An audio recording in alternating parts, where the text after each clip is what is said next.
A warm welcome back. Thank you for staying with us on the AM show. Time now for the news review. We're going to dig into the papers, the major headlines this morning, and check out some of the stories.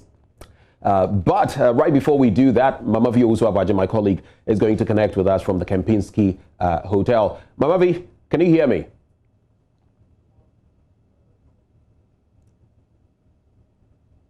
Mamavi, can you hear me? Right, so I'm going to start with my stack of papers, and Mamavi is going to connect with us as we dig into them. But I start with the Ghanaian Times, a newspaper, and this morning it says, Zongo Development Minister hands over Chibi AstroTurf, and then 9 CSOs go to court over Domelevo. This one is becoming a very feisty matter, Martin Kwebu, in the mix of things there. President inspects work on Obechebi-Lamte interchange, and the GJA SIC set up 20 million Ghana Cedi insurance cover for journalists. So that is 500 of the journalists, and that's something that, God willing, I shall delve into. BP's ambassadors, religious leaders, appeal to Ghanaians in run-up to December 7 polls. Let me go to the middle spread of the Ghanaian Times newspaper, and it says, so it actually captures that story about the president inspecting work on the Obechebi-Lamte interchange, but it also says BP's ambassadors, that story there as well. On the back page, president gives STC 100 buses to expand services. Nanakomia in the mix, and SIC institutes that package. So that is for the Ghanaian Times newspaper. Mamavi, if you can hear me, you can start with your stack of papers. All right. So the Daily Guide is the next one I'm going to do. Chiefs set record straight. Now, you know, there was some reportage with regard to some of these chiefs having, said that the president, His Excellency Nana Addo Dankwa Akufo-Addo, should leave their territory. But they have come to actually debunk that. And they are saying that is, in fact, not the case. So there's a bit of a rebuttal right there. Continuing with the Daily Guide, Witness Defends Lithovid Report. It's all about the Stephen Opuni case. You remember that one, Kokobot in court still. HIPIC report fake. That's according to government. Now, there was an interesting interaction yesterday with, Sami Jemfi, Communications Director of the NDC, and Kojo Opon-Kroma, Minister of Information. Quite a bit of a banter there, back and forth, but at least there's been some, reportage or some response from the IMF. We'll dig into that later. Nana outdoors 100 STC buses. When you go to the back page of the Daily Guide newspaper, it says Decathlon GFA strike deal. The Decathlon, the sports company, the manufacturing company. Then Mourinho bemoans player phone obsession. It's an interesting one. He's jokingly bemoaned today's obsession with phones as his Tottenham stars were all spotted staring at their devices in the dressing room in the aftermath of their hard-fought victory at Burnley. And I guess that's one that we all struggle with nowadays. Phones, social media, but it can become an addiction. I hope you're aware of that. Well, lifting AFCON, my priority. That's Kurt, I should say, or Kraku, the GFA president. And then Arsenal Chiefs fight over Partey transfer.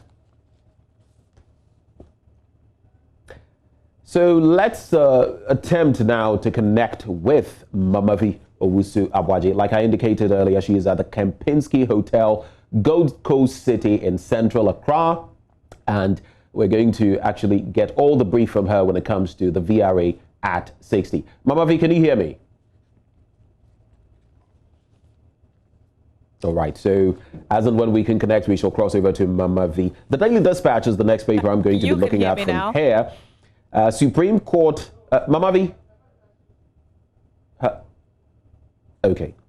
The Daily Dispatch says Supreme Court declares Justice Wuni was biased towards Kennedy Ejapong. Now, this is the second time I'm seeing this story in 2 days. And so the Daily Dispatch reiterating that story from days ago. Then when you turn to page 11, it says, no presidential candidate can win 2020, that is election 2020, with nearly a million votes margin. Now, Benefson, pollster renowned, is at it again, and he is making that very audacious statement there. Other stories in the paper: no political party constructed Perez Dome. That's according to Bishop Ajanasari. Now, in recent times, there have been some claims that the Perez Dome was actually constructed for him by some political party. He has come out forcefully to reject that claim. And then MPP and NDC must provide 3 million nose masks for their supporters. Then meet the Ghanaian YouTuber who quit his aeronautical engineering job to tell the African story. You should find out more about him. His name, Wode Maya. And we'll be taking a look at his story as well. The publisher, the new publisher, says our People's Manifesto has aroused sleepy Akufo-Addo. That's according to former President Mahama. Then Ghana not back to HIPIC. That's according to Opon Kroma. I'm sure you've been following the discourse. You can read between the lines and maybe share with us later on the show where you think we are. 76.7% debt to GDP ratio. That is what is projected for the end of the year. Currently, we're hovering around 68%. Uneasiness when it comes to our financial matters. Police explain Asawase swoop, and then Gabi grabs $1 million as he wins PDS defamation suit. That actually has to do with something that social commentator Kelvin Taylor, who finds himself in the United States, said. And let's cross over now to the Kempinski Hotel. Mamavi is on the line. Mamavi, if you can hear me, can we start with your newspapers?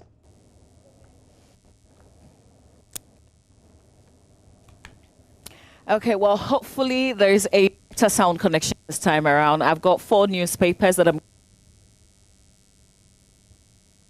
paper on the front page. Show us one paramount thing they did for Zongo's Boniface Des NDC.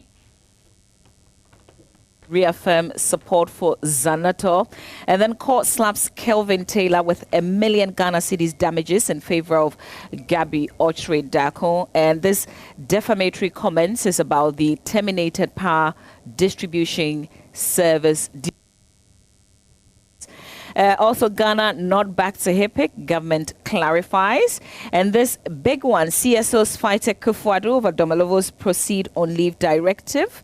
And it says pressure is piling up on the president, Akufo-Addo, to reverse his recent decision directing the Auditor General, Daniel Domelevo, to proceed on leave. Some 9 civil society organizations in the country have therefore dragged the Attorney General to the Supreme Court to challenge the legal basis of the president. Press newspaper on the back page, some sports stories. Chibi gets new ultra-modern AstroTurf. Dreams FC drags Yaboating Jan to GFA for false accusation. That's basically what's on the front back page. Let's move on to the Daily Graphic. Front page of the Daily Graphic today, I'll create sustainable jobs for youth. That's according to John Dramani Mahama. Ghana not declared HIPIC upon Kroma IMF line here. The Ashanti Regional Spotlight to be launched. Daily Graphics on events. And I won't go beyond 25 ministers. That's the only independent candidate.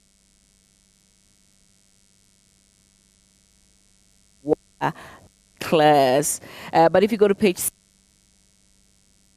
8 of the NDC, former President Dramani Hama has said he will focus December 7 presidential elections. And right under that story, also on page 16, you'll find the only independent presidential candidate saying that with 16 regions, he would not need more than 25 ministers if he is elected as president of the nation.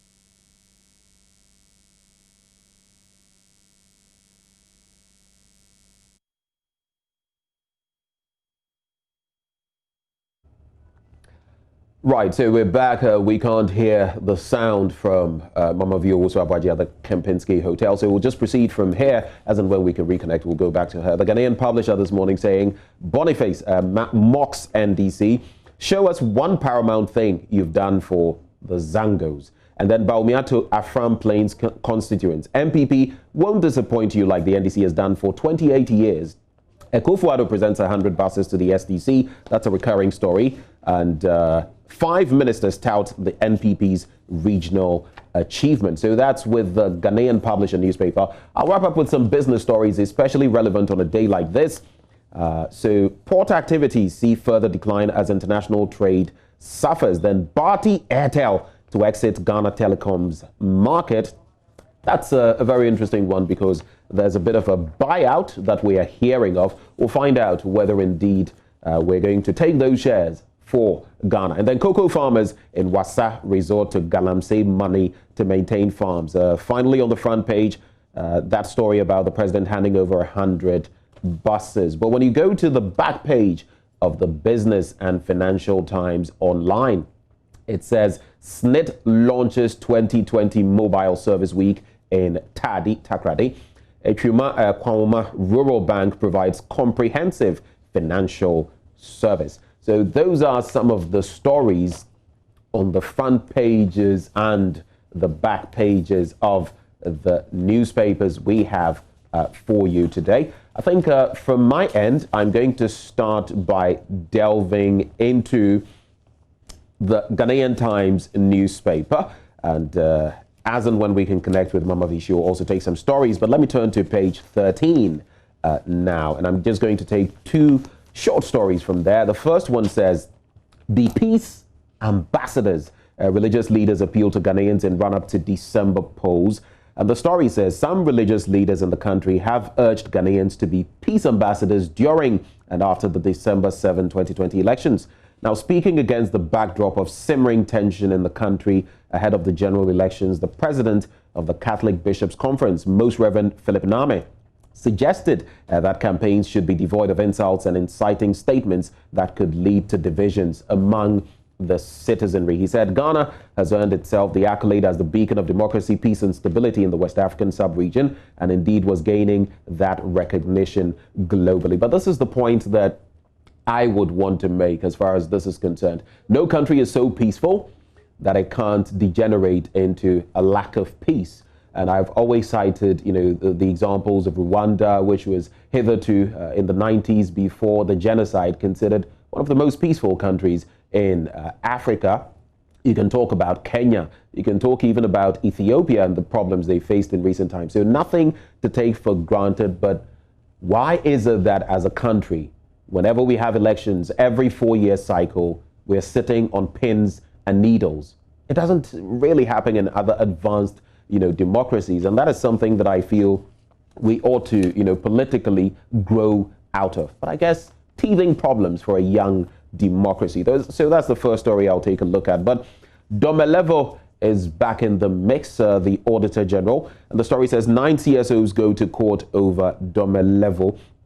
And they are the Ghana Center for Democratic Development, the Ghana Integrity Initiative, the Citizen Ghana Movement, Africa Center for Energy Policy, Parliamentary Network Africa, Pen Plus Bytes, Media Foundation for West Africa, Send Ghana, and the One Ghana Movement. Now, their question is simple. They are asking the Apex Court to rule that the directive issued by the presidency asking Mr. Domelevo to proceed on leave is inconsistent with the letter and spirit of the Constitution. They also want the court to declare that the appointment or designation of Johnson Equiamwa Asiedu, who is the acting Auditor General, is void and of no legal effect. Now, this is the second suit, mind you, to hit government on this entire saga. And some 90 pages that Mr. Kwebu presented at the court. That is the case of the CSOs on the legal capacity of the CSOs to file the suit, their reliefs and facts of the case, as well as legal